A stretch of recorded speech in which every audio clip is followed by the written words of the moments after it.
Hi, my name is Brooke Kidd with Joe's Moving Emporium. Hi, I'm Jane Hirschberg, and I do all the campus and community engagement at the Clarice Smith Performing Arts Center. Thanks for coming tonight. We're really happy to share another part of our performance series of the Next Look, which is a collaboration between Joe's and the Clarice. So we started Next Look about 7 years ago, actually, and each season we send out a request for proposals to artists in the DMV region to create projects that have a focus on inviting audience to be collaborators in the artist's creative process. So we're looking especially for projects that have some really interesting ideas around audience. And for the artists who are part of Next Look, they receive time, space, and dollars to create, which is what we need to support our artists to do now more than ever. And through this time, they bring to life a new work, and we workshop it and showcase it and share it with you. Most of the time at the end of a week, the artists are able to show a little bit of what they've been working on and then talk to the audience about what they're imagining the final piece to look like. And it can be, it's usually a very interactive kind of an event, and really inviting comments and questions from people who are looking into what the artist is making. This year, we have a number of artists on the season who were originally scheduled to do their residencies either in the spring of last year or in the fall of this year. So tonight, we encourage you to engage with us through this virtual presentation. We'll have different members of Joe's, the Clarice, and the artist team monitoring the chat. And there'll be other ways that you can connect to the artist and follow the development of this work. Yeah, we're excited because as it turned out, we have 5 Next Look events happening this spring, one in every month: January, February, March, April, and May. So we're excited that maybe you'll come with us on this Next Look journey throughout the entire spring. Thank you, and enjoy the presentation. Thank you.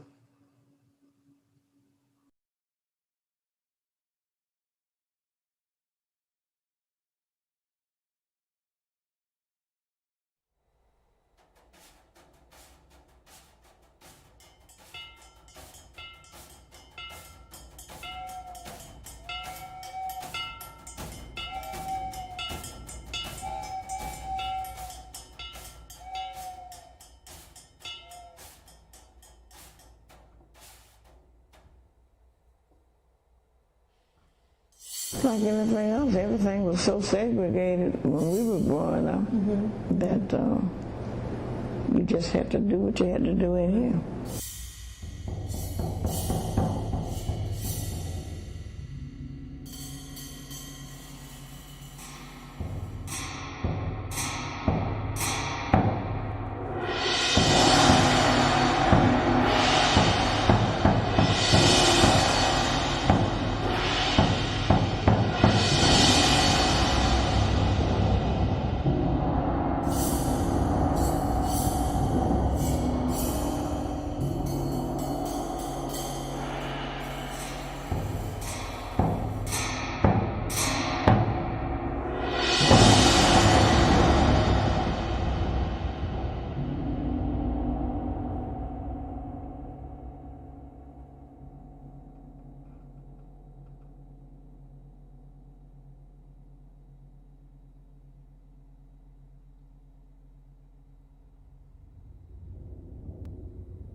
Desegregation, I think a lot of people have different experiences.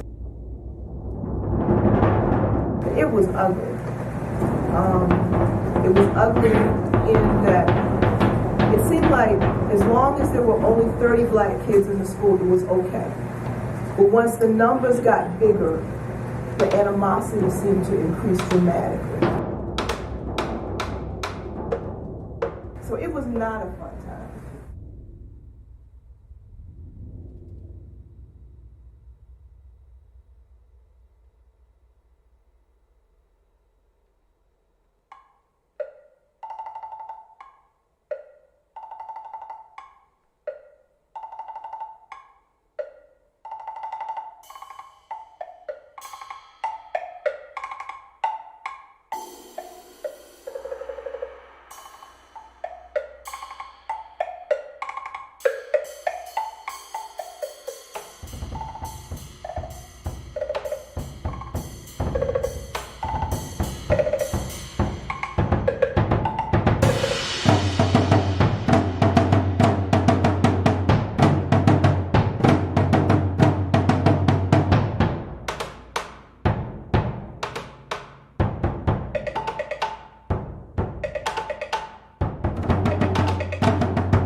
Oh, and the floods. There were big floods around here, especially the area between the tracks, when there were hurricanes. I don't remember when I was very young, but I remember by the time it was like early 1970s, the area would get very flooded. Mm-hmm. Particularly that area, the area between Route 1 and the trolley line.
But during the early 70s, there were a number of hurricanes, Agnes and Diane, and I don't remember the names of all of them, but there was a lot of flooding, and our basement was completely flooded here, and my father said they had to bring a boat back to rescue our dog. So no exaggeration, really yeah, a serious boat. That's yeah, okay. Yeah.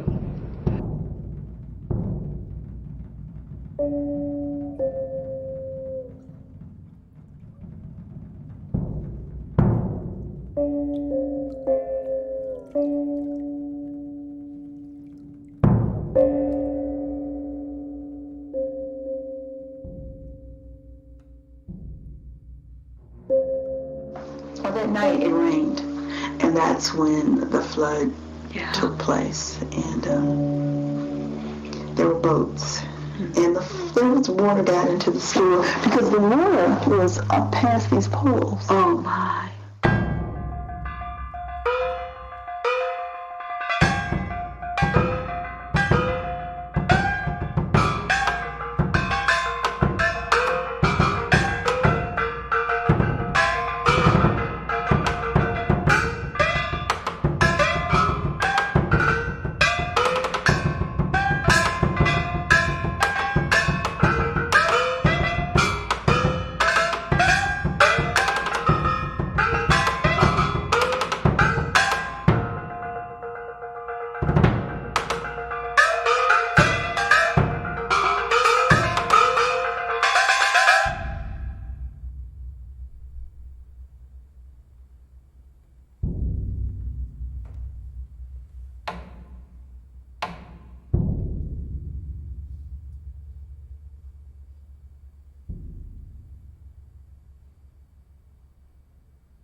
Water was coming down the street so fast.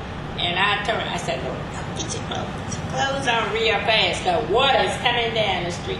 Sure enough, it coming up to my front porch just like that. I prayed so hard that it would go down. And see, no, they did. And we didn't have to leave out on the boat. But I had told them we go and set up on the roof of the house if the water got any worse.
rained hard, that area would flood.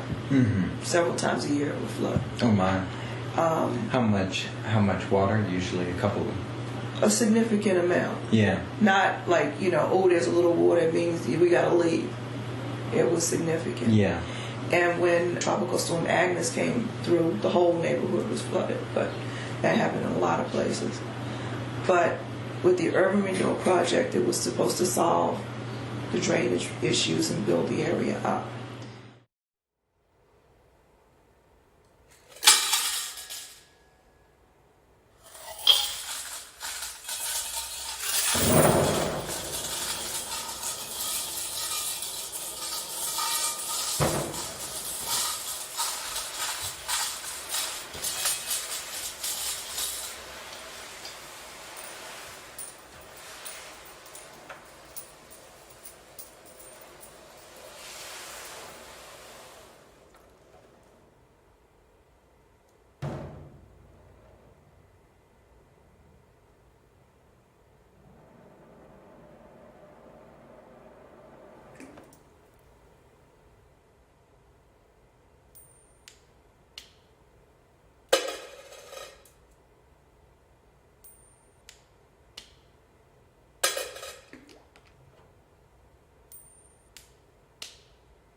And when you think about the Urban Renewal Project, things didn't go the way the community wanted them to go, or that the way the community expected them to go, or the way we were told would go.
Lakeland will shine tonight. Lakeland will shine. So shine in beauty bright all down the line. Won't she look good tonight? Won't she look fine? When the sun goes down and the moon comes up, Lakeland will shine.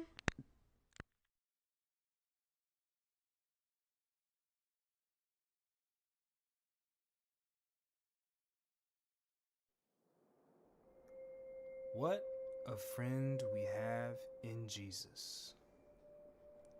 All our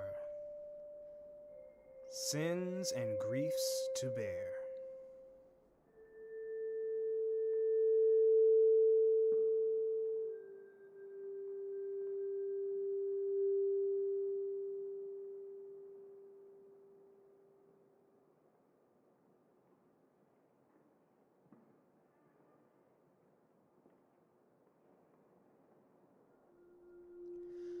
What a privilege to carry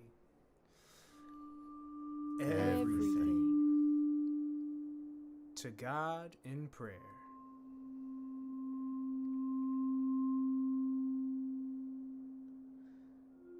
Oh, what peace we often forfeit. Oh, what needless pain we bear.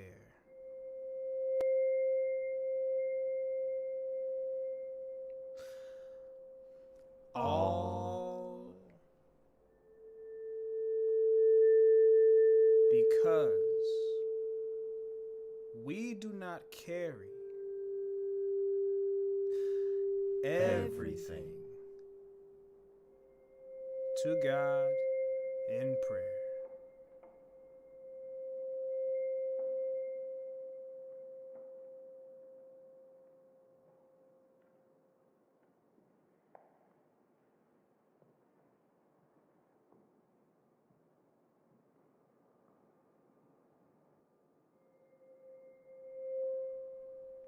All, everything, privilege, everything, all, privilege, everything, all, take. Have we trials and temptations? Is there trouble? Anywhere? Take. We should never be discouraged. Take it. Take. Take. Take it. Take it. Take it.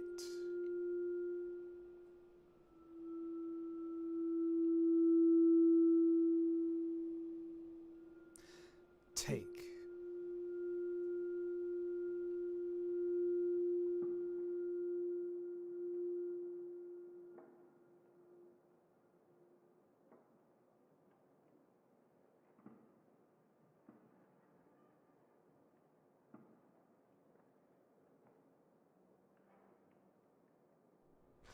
Take it. Take it. Take it. Take. Take. Take it. Take it.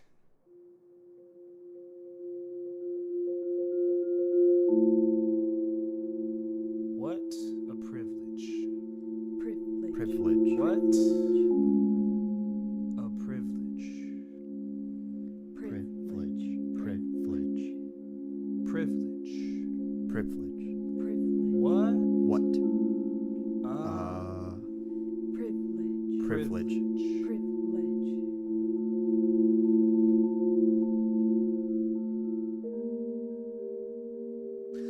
Privilege.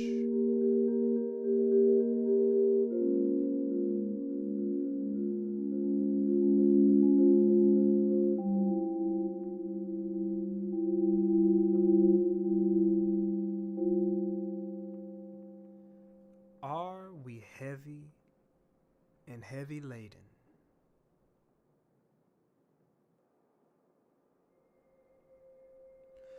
Cumbered with a load of privilege. Cumbered with a load of privilege. Care. Cumbered with a load of weakness. Cumbered with a load of care.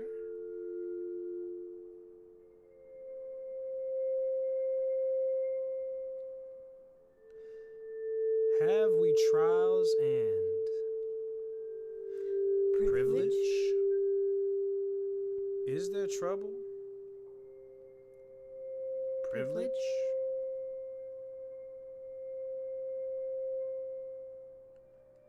Jesus knows our every privilege. Take it. Take it. Take it to the Lord in privilege. Privilege. Privilege.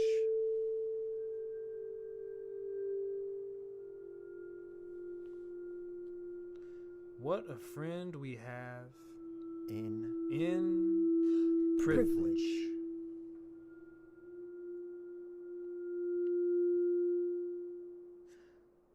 All our sins and griefs to bear. Privilege.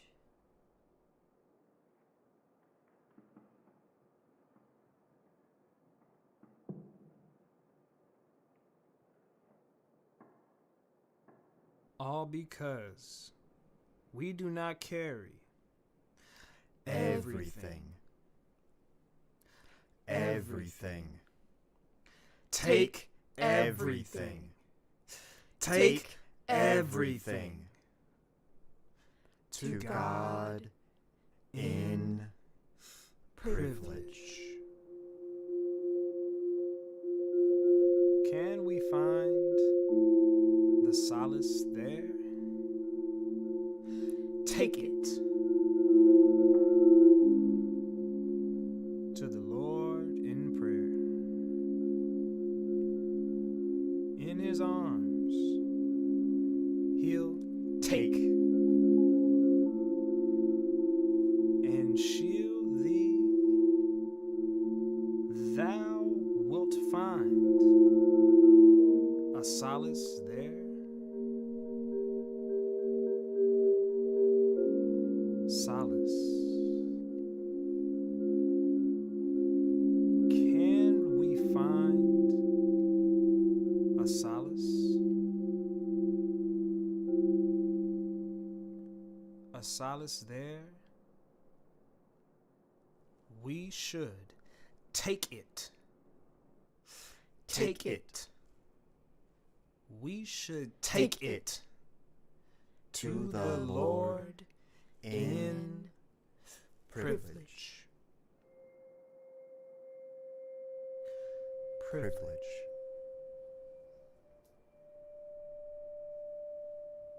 In his arms, he'll take.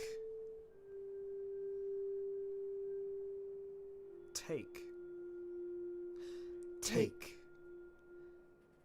And shield thee, thou wilt find a solace there.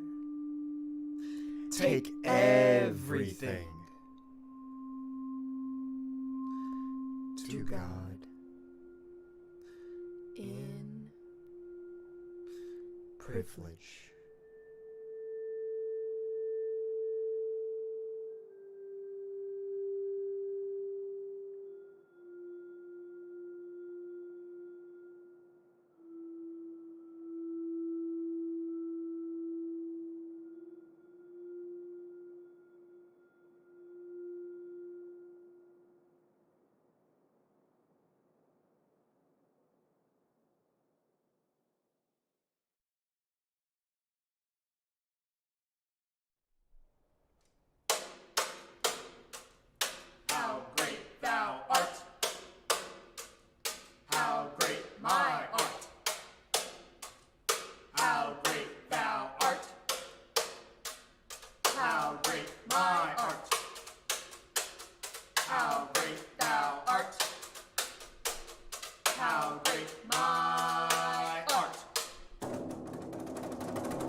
How great thou art. How great my art. How great thou art. How great my art.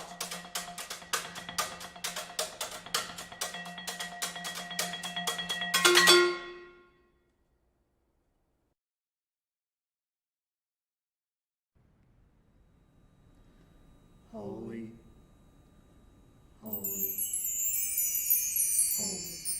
holy.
All right, before we start the Q&A, we have some thank yous that we'd like to give out.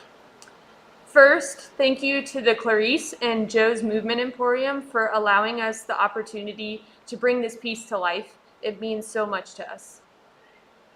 We would also like to extend a huge thank you to Miss Maxine Gross and the Lakeland Community Heritage Project for allowing us to tell their story.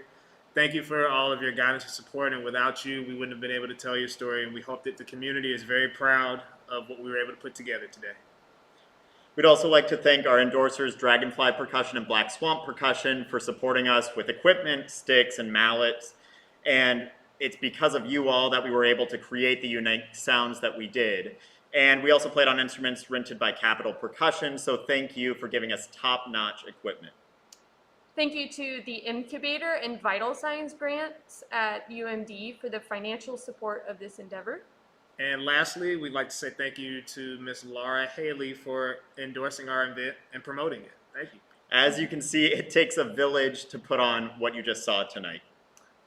So first, we would like to start off by explaining how we went about putting the stories of the Lakeland community into the percussion world.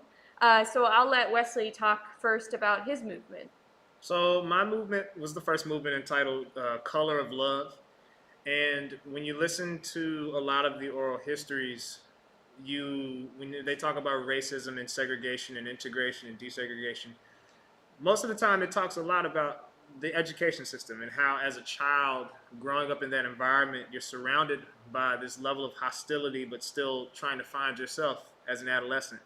And so my goal was to kind of take that idea and put it into like the start of a day where you hear the train tracks, where there's a train that lines around the community, and you're going to school and you're trying to understand, how do I, go about this? And the rhythm is supposed to be just a surrounding image of not being able to escape those different things that happen throughout the day, whether it be at school, whether it be with other people in the community and other things of that nature. And the end is basically just you coming home and trying to find some solace, trying to find some peace of mind. You're walking home and you hear some of the hymns that might have been sung in church or in people's houses based off of what we've read in the histories and things of that nature, which leads on into the next movement. So my movement was entitled Ebb and Flood. The reason that I chose this title was I am very intrigued by the duality of water, and that's shown a lot in the Lakeland community. With all of the flooding, it destroyed a lot of the property of Lakeland, and so playing with that idea of how water can heal but it can hurt was an interesting idea to me. So I got lucky since I live so close to Lakeland. I was able to go back there, and some of the water sounds that you heard in the movement are actually water sounds in Lakeland. I went into the river and recorded sounds so that I could put them into the piece. Some of the, like in the percussion world, we can use gongs as sounds of lightning and as sounds of strife and danger or destruction. So that was part of that. We can also play water, which is super cool as percussionists, to be able to play on it and actually use it as an instrument. So that was a cool thing that we were able to play with and have like a symbol and symbolize things through that. And I, as all of us did, we chose relevant oral histories that we were able to use from the Lakeland Community Heritage Project that were extremely relevant to our movements, and it was important to us that you could hear straight from those community members. So yeah, and this kind of flows seamlessly into Trevor's urban renewal movement because a lot of this flooding was the kind of impetus for them to apply for the urban renewal plan. So my piece titled Urban Renewal deals with the urban renewal plan that was supposed to revitalize Lakeland community, deal with a lot of the flooding issues. And as we did our research and listened to these oral histories, the more we learned that essentially 70% of these households and these generations of families were displaced, homes were demolished, and this is a story that was going on around the country for a lot of different communities. And what I tried to encompass in the piece is the sounds of, money itself, so using the actual coins as an implement, and the idea that this first part of my movement deals with the funding and negotiation, this insurgence of funding with the promise that this is, potentially a better future. And then the transformation of that in the second part, Construction and Betrayal, which has a lot of the more biting sounds with the threaded rod on the car brake drum, the bass drum with the coins on top. And it's really this betrayal that the community essentially felt. And in the oral histories, you get the real story of that. And we hope that people will go on and listen to some of these oral histories on the website as well. And then just like Lauren and Wesley's movements, I tried to end with more of a reflective part at the end, which I titled Prayers and Resilience, or the offering, where we're tossing the coins into these prayer bowls, with the hope that as we raise awareness about communities that have been affected by plans such as these, like the Urban Renewal Plan, that we can have a brighter future potentially for the country, that people can take action, and our hope as musicians really is to just raise awareness about what has gone on, and then uplifting the voices and helping tell some of these stories as well, however we can. And we were lucky to work with Carlos Simon, who wrote the beautiful 3-movement work that we ended tonight's concert with. So I'll let Wesley speak a little bit about that. So Carlos's piece was entitled Hymns.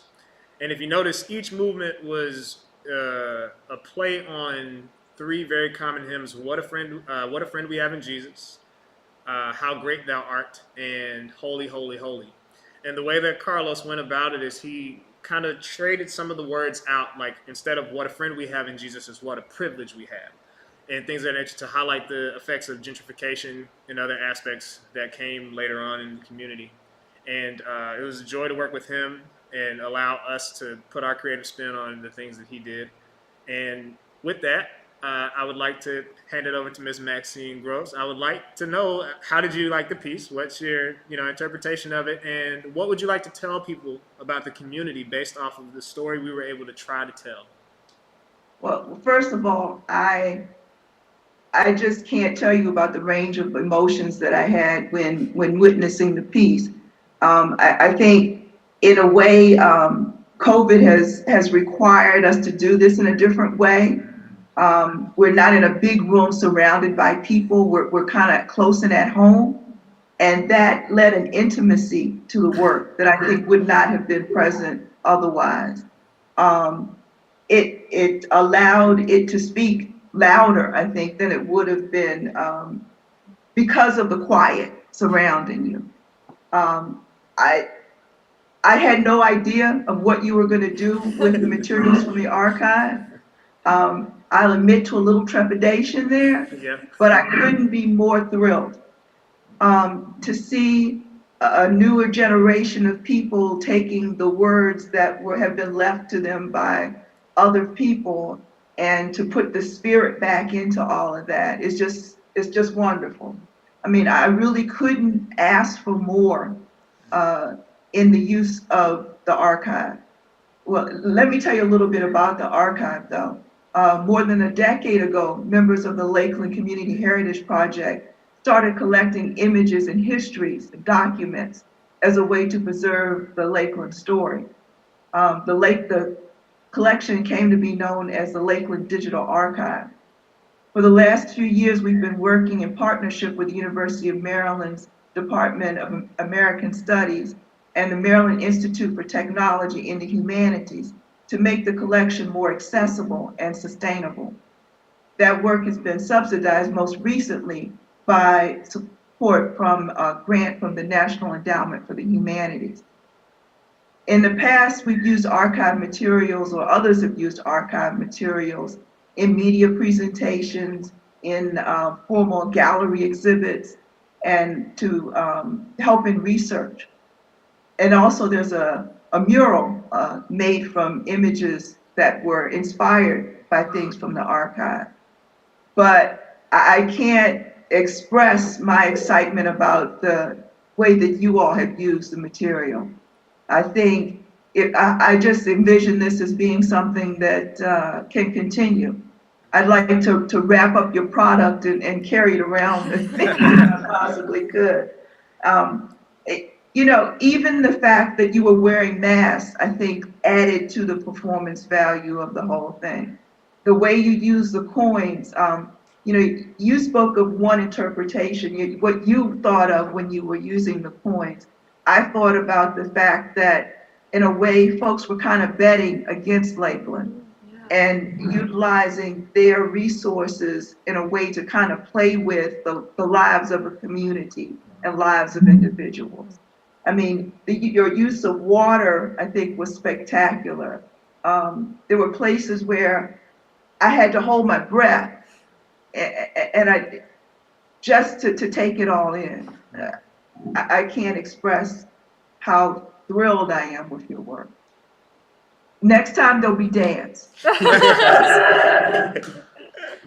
We're so glad to hear that, and our goal is to take this piece with us and travel and show as many people as we can and the experience of the Lakeland community. So we can't thank you enough for being our guide through this whole thing. So I think we have time for maybe one question from the chat, if someone wants to ask something. Yeah, we actually do have a question. Okay. Did you learn these parts individually or did you practice together? Oh, okay. So we're going to answer the did we learn these parts individually or did we learn them together? Someone want to start? Yeah, so the unique thing about our percussion trio is that all three of us live in different states. So I currently live in Athens, Georgia. Wesley lives out in Los Angeles, California, and then Lauren is here in Maryland. And as a group, especially during COVID, we've learned more about this kind of technology and how to make this stuff work with Zoom sessions where each of us wrote our pieces individually, but what we would do is, you know, get on Zoom, get on FaceTime, whatever, and chat about our ideas for the pieces. But the first time that we were actually able to rehearse them together was this past weekend. And the beautiful thing about being the composer of a work too is that once you hear it and you know get the energy of your fellow musicians, we were able to kind of transform things or change parts of the pieces. So I think that was really freeing for us, and this is really the first deep dive that we've had in composing the whole first half of a program. We've had pieces of our own, but once again, like Lauren said, having Miss Maxine here kind of be our guide and show us, send us materials, send us the oral histories, and having that resource. I mean, it felt like even though we weren't together when we were writing these pieces, like we at least knew a part of their story and hopefully were able to capture, certain aspects of it. Yeah, and we started together and had a couple of years together as a group where we all lived in the same place and in training under the same professors and teachers. We have a similar interaction and approach to the instruments. And so that, because we have it so ingrained in us that it's easy for us to come together and it just fits. That's why I like playing with these two. Yeah. So I think we'll wrap it up here. I just wanted to add that if you want to find out any more information about the Lakeland Community Heritage Project, we tried to drop a link in the chat and we were having issues. But it's lakelandchp.com, right, Maxine? Yeah. Great. And they have amazing resources. There's a whole restorative justice tab that you can learn about what they're trying to do and their 2025 vision. So I just encourage you to check that out. So I guess we'll leave it there. Thank you so much, Maxine. Thank you. Thank you. Thank you.